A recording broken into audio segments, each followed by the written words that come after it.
Andrew Tate, who is now a free man, and identify if he is a positive or negative influence on our young people. I myself am a parent of a 12-year-old boy who consumes Andrew Tate's content. I decided to investigate and watch all of his content to make sure he was suitable for my son to watch. I totally understand why some people love him and some people hate him. Andrew Tate. And if he's a positive or negative force on the world. Now, for those of you who don't know, Andrew Tate is a former British kickboxer, self-made millionaire, and internet personality. He has gained significant following in social media platforms such as Instagram and Twitter and YouTube, where he shares his views on various topics and offers advice on how to achieve success in life. Some of Andrew's positives that I've identified is Andrew Tate is a successful entrepreneur who has made a fortune through his businesses. He is known for his no-nonsense approach to business, and his success is an inspiration to many young men who aspire to become entrepreneurs. As a former kickboxer, Andrew Tate promotes fitness and martial arts, which can help lead to healthier lifestyle and develop self-defense skills. Andrew Tate is a motivational speaker who inspires young men to believe in themselves and act towards achieving their goals. He often shares his personal success stories and provides practical advice on how to overcome obstacles and to achieve success. There are a few negatives to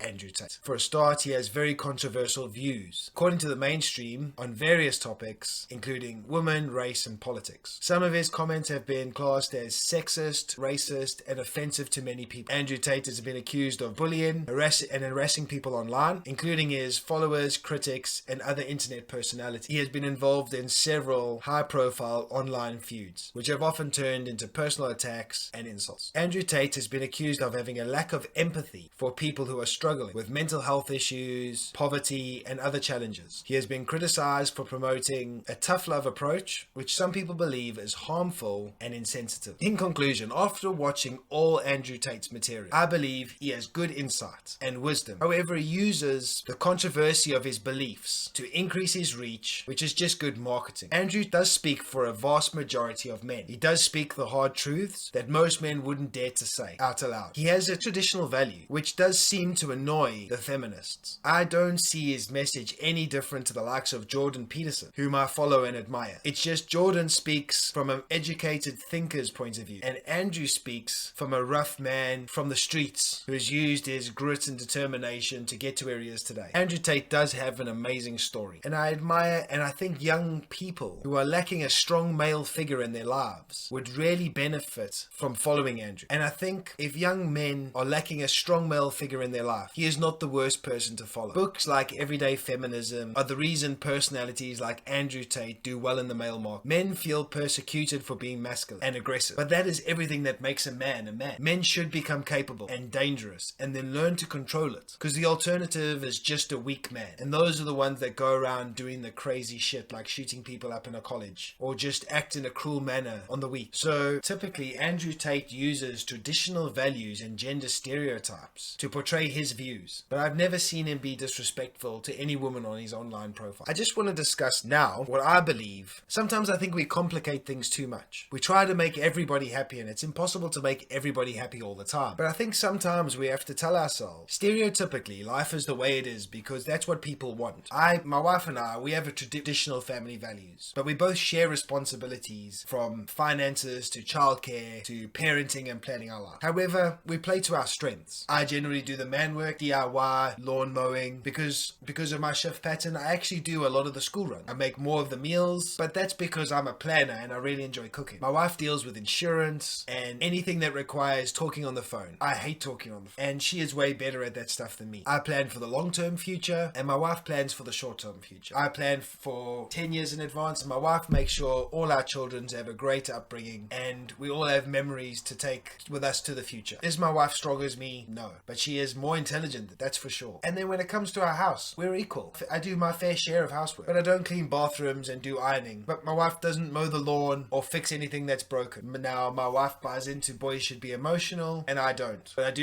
do say to my son, don't let anyone get the better of you, and know it. Hold it in, find me, and we'll cry together, and we'll work out a better outcome. It's okay to cry, but for a man, it's also okay to hold it in and don't let other people get the better of you, or don't let other people know they get the better of you. It's okay to be a strong male and not cry if you want to be that person. The point that I'm trying to make is, if you want to play the gender role, if you want to be the stereotypical male, that's okay too. I don't think anybody gets told that enough. It's okay. It's okay to be an emotionally intact male as well. That's totally okay. And it's okay to be in touch with your feelings. But some males just don't naturally do that. And that's okay too. We don't all have to be the same. But what we do have to be is we have to be considerate to others. And we have to recognize that our actions hurt other people. I'm a firm believer in, I have libertarian values. And I believe that a man should be able to do anything as long as it doesn't hurt. So you can say what you like in the closeness of your home. It doesn't matter. You're entitled to your beliefs. But don't take your beliefs out into the public domain. Just because you think it doesn't give you the right to say it. Just because you believe you're right doesn't mean you have the right over somebody else to put them down.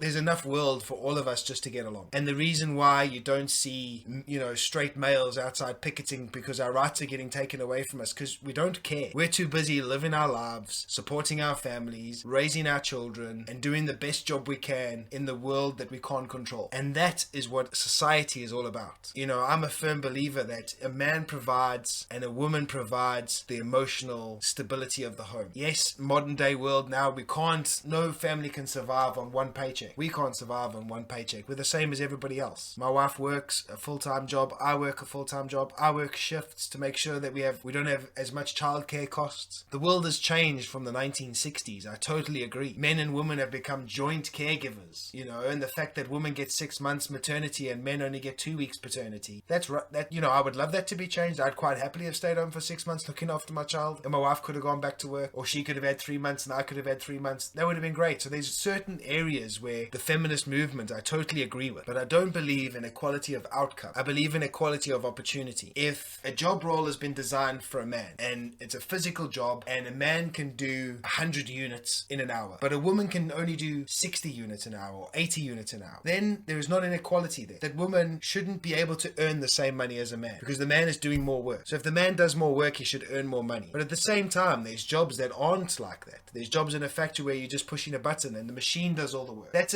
a gender fluid role. Therefore, men on the machine and women on the machine should earn exactly the same way. Then there's the sporting stars. So men traditionally watch sport and women traditionally don't watch sport. Now, I'm not saying women don't watch sport at all, but traditionally men love sport. It's our gladiator thing. We watch it because we relive the days of when we used to be gladiators, and it's a way of matching ourselves against the best in the world. So men follow sport. Therefore, male sports generally earn more money than female sports. So a female footballer and a male footballer are not going to earn the same money because they don't bring in the same amount of revenue, because men don't really watch women football. They watch men's football. They'll watch a women football game if it's on and it's not a male football game, but they would choose a male football game over a female football game because it's the higher level sport. Men are more stronger and competitive than women. If it was a sport where women and men could compete with equally and they had an equal opportunity, then those women should get paid the same as men. If the women's sport brings in more money than the man's sport, then the woman should earn more than the man. I'm a firm believer that the world has gone a little bit crazy with this equality of outcome and equality of opportunity. And I think we're focusing on the wrong one. The outcome is not the one to focus on. The opportunity is the one to focus on. Let men and women play to their strengths. We're all unique individuals. We all have unique sets of skills. Every man is different to every man, and every woman is different to every woman. And everybody, I truly believe, everybody has a talent. Whether they find it at a young age or an old age, it's there. Everybody has a dream, whether they know it at a young age or they find it later on in life. Everybody should work towards their best version of themselves and pursuing their most authentic life. But we can't change the world so that everybody's equal, because everybody is not equal. And people like Andrew Tate and Jordan Peterson, they say this a lot, and they might say it in ways that gets people upset, and there are people that get upset by what I'm saying, but they're only words, they're only perspectives, they're only points of view. I'm not looking to hurt anybody's feelings. I'm telling everybody my truth. My truth is I 100% believe in equal opportunity. That's men and women and every other gender orientation vying for the same position. But I believe the best person should always get the job. Whether that person's male or female, that's up to the person assessing who's the best person for the job. People are losing out on jobs even though they're the best candidate for equality of outcome, and that too is not fair.